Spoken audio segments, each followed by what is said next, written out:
আসসালামু আলাইকুম। আউযু বিল্লাহি মিনাশ শাইতানির রাজীম। বিসমিল্লাহির রহমানির রহিম। নাহমাদুহু ওয়া নুসাল্লি আলা রাসূলিহিল কারীম, আম্মা বাদ। ফাকাদ ক্বালা আল্লাহু তাবারাকা ওয়া তাআলা ফি কালামিহিল মাজিদ ওয়া ফি ফুরকানিহিল হামিদ। ইয়াওমা লা ইয়ানফা'ু মালুন ওয়া লা বানুন। সাদাকাল্লাহুল আযীম। وقال الله تبارك وتعالى في كلامه المجيد وفي فرقانه الحميد إن الله وملائكته يصلون على النبي يا أيها الذين آمنوا صلوا عليه وسلموا تسليما اللهم صل على محمد النبي الأمي وعلى آله وصحبه وسلم تسليما جزا الله أن محمد مهله صلى الله على محمد صلى الله عليه وسلم। আলহামদুলিল্লাহ, সমস্ত প্রশংসা মহান আল্লাহর। আল্লাহ সুবহানাহু ওয়া তাআলা আমাদেরকে অতি সুন্দরভাবে, সুন্দর ব্যবস্থাপনায় সুরক্ষিত রেখেছেন। এই সময় কত মানুষ কত জায়গায় ডাক্তারখানায়, বেটেতে, ঘরেতে কাতরাচ্ছে এবং বিভিন্ন কাজে লিপ্ত আছেন, কিন্তু আমরা সেসব সমস্ত কাজ থেকে আল্লাহ ছিটিয়ে দেয়নি। আল্লাহ সেই সব কাজে জুড়ে দেয়নি, সেই সব কাজ থেকে বাছাই ছাড়াই করে এরকম একটা আল্লাহর নবীর ঘরে উপনীত করেছেন। তোমরা শিক্ষানবিশ এবং তোমরা শিখতে আছো ছাত্রছাত্রী, দূরের কাছে যারা শুনছেন, শুনবেন বা এগুলোকে শুনে আমল করার চেষ্টা করবেন। তারপরে পরেই আপনারা শেয়ার করবেন বেশি বেশি করে, আর লাইক করবেন, সেই সাথে সাথে সাবস্ক্রাইব করবেন আগামী দিনে ভিডিও করার জন্যে। আল্লাহ এবং আল্লাহ রসুলের মহব্বতে, ভালোবাসা, ইমান, ইয়াকিন মজবুত করার জন্যে। তো আমরা আবারও আপনাদের সম্মুখে ছাত্রছাত্রীদের নিয়ে যেখানে আমরা অনুষ্ঠানটা করছি, অনুষ্ঠানটার নাম হলো এসো দিন শিখি দিনের পথে আলোর সন্ধানে। আর অনুষ্ঠানটার পরেই আমরা এই চ্যানেলের নামটা হলো এসকে জামিলউদ্দিন অফিসিয়াল। আর যেখানে আমরা অনুষ্ঠানটা করছি এটা হলো একটা মাদ্রাসা শিক্ষা কেন্দ্র, মক্তব।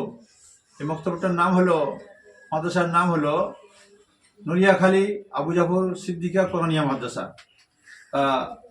সর্বপ্রথমেই আমরা বাচ্চাদের থেকে শুরু করব। বাচ্চা, তোমরা সব রেডি আছো তো? হ্যাঁ, সব রেডি আছো, তাই তো? আচ্ছা, সর্বপ্রথমে জিজ্ঞাসা করব যে তোমাদের অজুর ফরজ কটা, জিজ্ঞেস করবো। চারটে তো? কটা বললে তোমরা? চারটেই অজুর ফরজ। আচ্ছা, তাহলে তোমাদের সামনে তোমাদের তো বলতে হবে। হ্যাঁ, সর্বপ্রথম কে বলবে? বলো, কে বলবে? তুমি বলবে? কি বলবে? কি বলবে? তোমরা কে বলবে? কেউ বলবে না তোমরা? তারপর বলতে হবে তো। তোমরা যদি না বলো তাহলে শিক্ষা কি করে হলো? ওটো দেখো, তাহলে বলো, সামনে যাও, আরো সামনে যাও, এখানে ঠিক হবে। হ্যাঁ, ঠিক আছে। চারটে ফরজ। প্রথম নম্বর মুখমণ্ডল ধৌত করা। দ্বিতীয় নম্বর হাতের কিনোর উপরে দু হাতে ধৌত করা 3 বার করে। 3 নম্বর মুসাফা করা, এখান থেকে এই পর্যন্ত মাথা মোছা করা। 4 নম্বর পায়ের গোড়ঘাট, মেয়েদের নুপুর ঘাট পর্যন্ত। আচ্ছা, বসো। আলহামদুলিল্লাহ, চারটে ফরজ তোমরা শুনে নিলাম। বুঝতে পেরেছো সবাই তো? আলহামদুলিল্লাহ, ঠিক আছে। আচ্ছা, তারপরে একটা কুইজ হয়ে যাক এর সঙ্গে।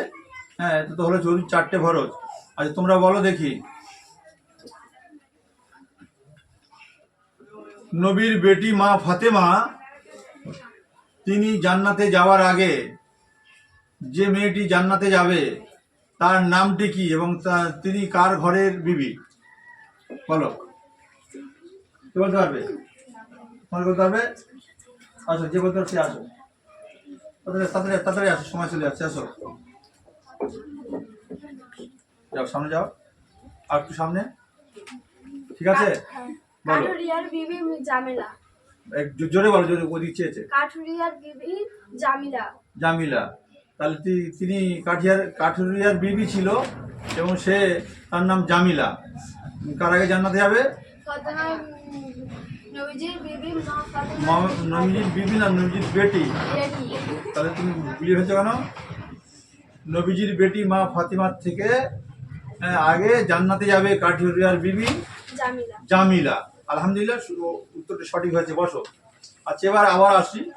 হ্যাঁ, অজুর চারটে ফরজ তো শুনেছি। আচ্ছা, একটা কুইজ শুনলাম, মা ফাতেমার আগে জান্নাতে যাবে মানে কাঠুরিয়ার বিবি জামিলা। তারপরে আসি, আবারও আসি। আচ্ছা,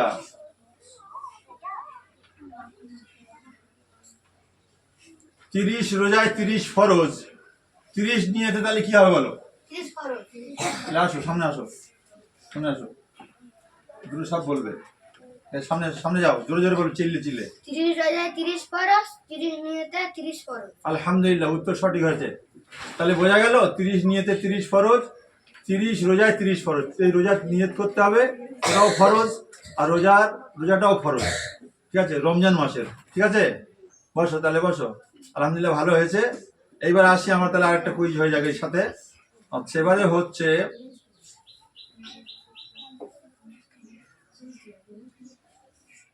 নবী করিম সাল্লাল্লাহু আলাইহি সাল্লামের আব্বাজি কয় নম্বরে ছিলেন? ওনার তো 10 ভাই।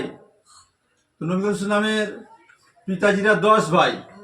তা নবী করিম সাল্লামের আব্বাজি কয় নম্বরে ছিলেন? 10 নম্বরে। কয় নম্বরে ছিল বলো? 10 নম্বরে। তুমি বলতে পারবে?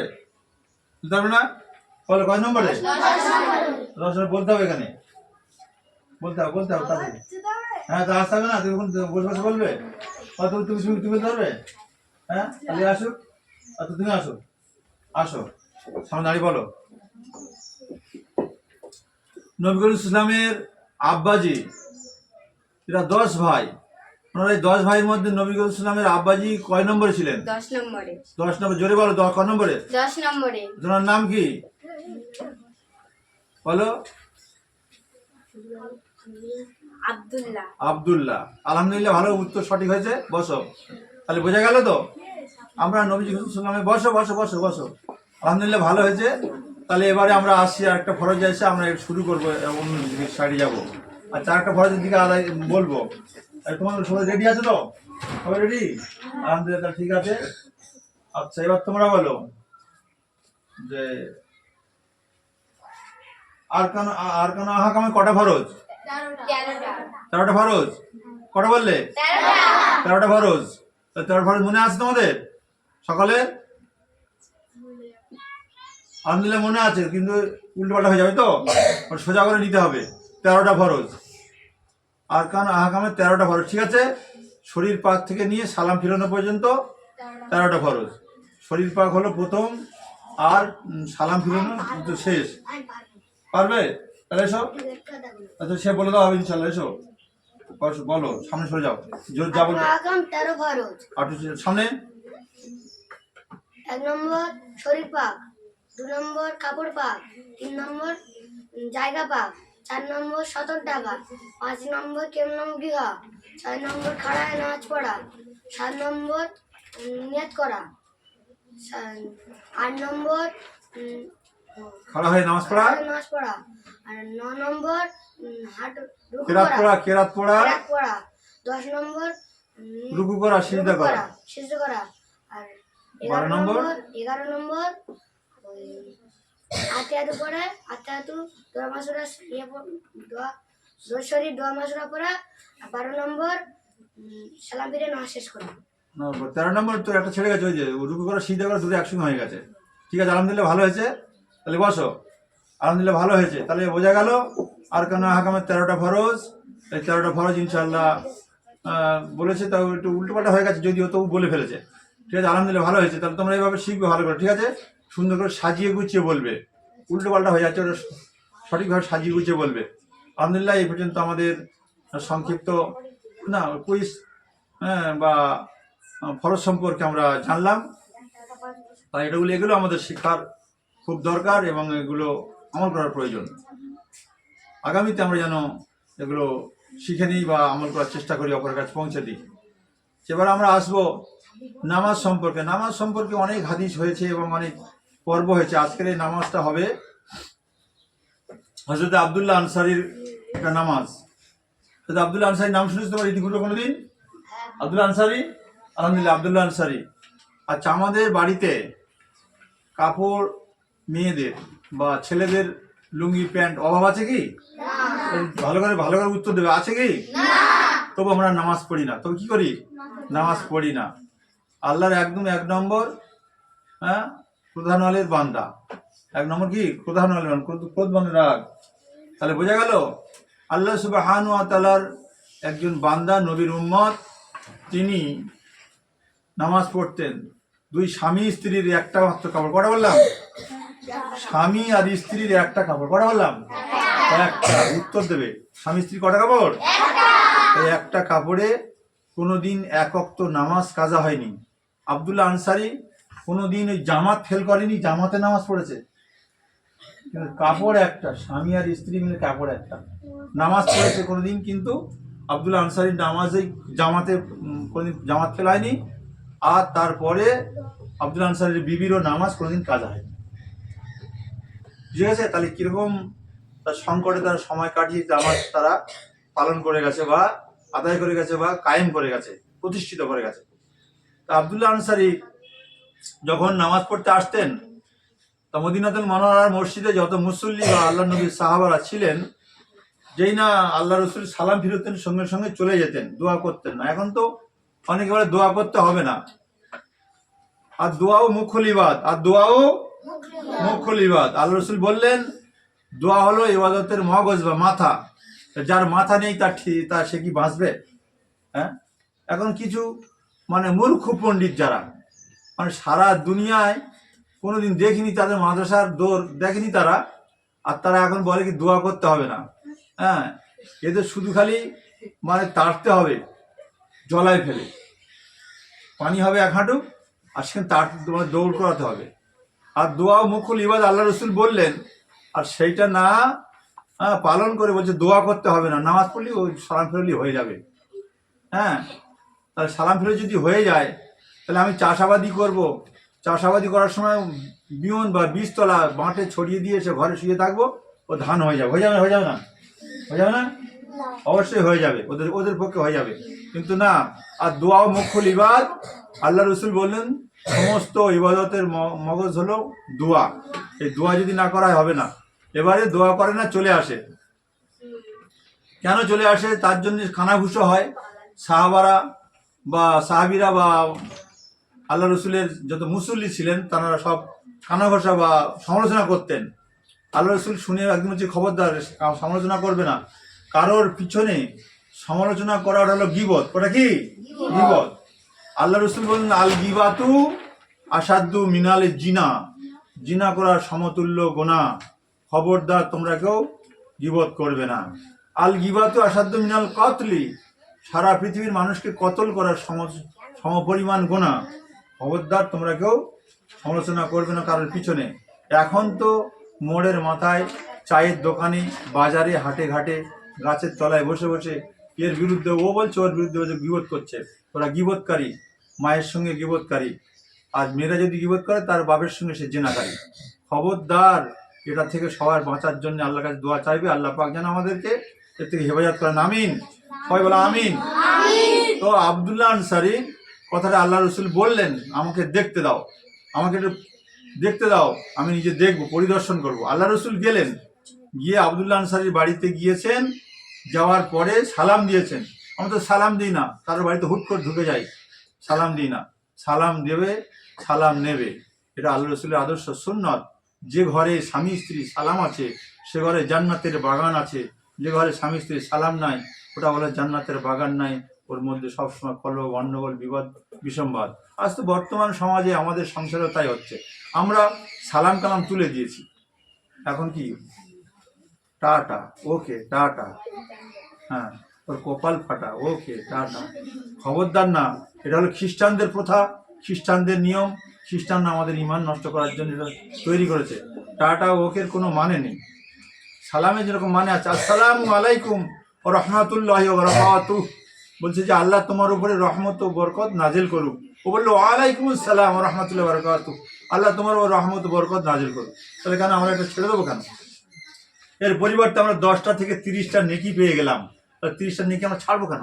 যে সালাম আগে দেবে 30টা নেকি পাবে, যে সালামের জবাব দেবে সে 10টা নেকি পাবে। ফের রহমত নাজিল হবে তার উপরে, দোয়া দেবে। এই দোয়া থেকে আমরা কিন্তু মারুম থাকবো, কোনোদিন আমরা মারুম থাকবো না। আমরা সালাম কালাম করবো ইনশাল্লাহ, তৌফিক দান করুক, আমিন। এবার আব্দুল্লাহ আনসারীর বাড়িতে আল্লাহ রসুল গেলেন, গিয়ে সালাম দিলেন 3বার, সালামের উত্তর নাই।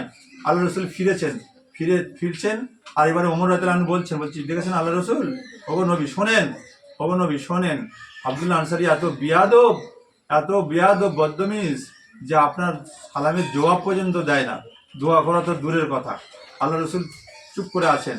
এমন তো সময় আব্দুল্লাহ আনসারী কি করেছেন, বিবির সেই পরিধান কাপড়টা বিবি পরে নামাজ পড়ছিল। আব্দুল্লাহ আনসারী উলঙ্গ হয়ে একটা বিশাল বড় কুয়ার ভিতরে বসেছিলেন। একটা কুয়া খুলেছিলেন আব্দুল্লাহ আনসারী, এত বড় কুয়া যে ওই কুয়াটা এত বড় যে নিচে বসে থাকলে কি আর কি বেটা ছেলে না মেয়ে ছেলে বসে আছে উলঙ্গ হয়ে, না প্যান্ট পরে, তাও কিছু দেখা যায় না, অন্ধকার। ওই অন্ধকার কুয়ার ভিতরে আব্দুল্লাহ আনসারী উলঙ্গ হয়ে ন্যাংটা হয়ে বসেছিল, আর আব্দুল্লাহ আনসারীর বিবি ওই কাপড়টা পরে নামাজ পড়ছিলেন। তো সেই সময় আব্দুল্লাহ আনসারী ওই উলঙ্গ অবস্থায় সালামের জবাব দিতে পারেনি, বেয়াদবি হয়ে যাবে বলে। আল্লাহ রসুলের চলে যাচ্ছেন। আব্দুল্লাহ আনসারী তখন ওই কাপড়টা, বিবির নামাজ পড়া শেষ হয়ে গেছে, দোয়া হয়ে গেছে, বিবিকে উলঙ্গ করে ওই গর্তের মধ্যে বসিয়ে রেখে ওই কাপড়টা পরে এবার আল্লাহ রসুলের পিছনে ছুটে যেতে যেতে আল্লাহ রসুলের পিছনে গিয়ে পায়ের শব্দটা জোরে করেছেন।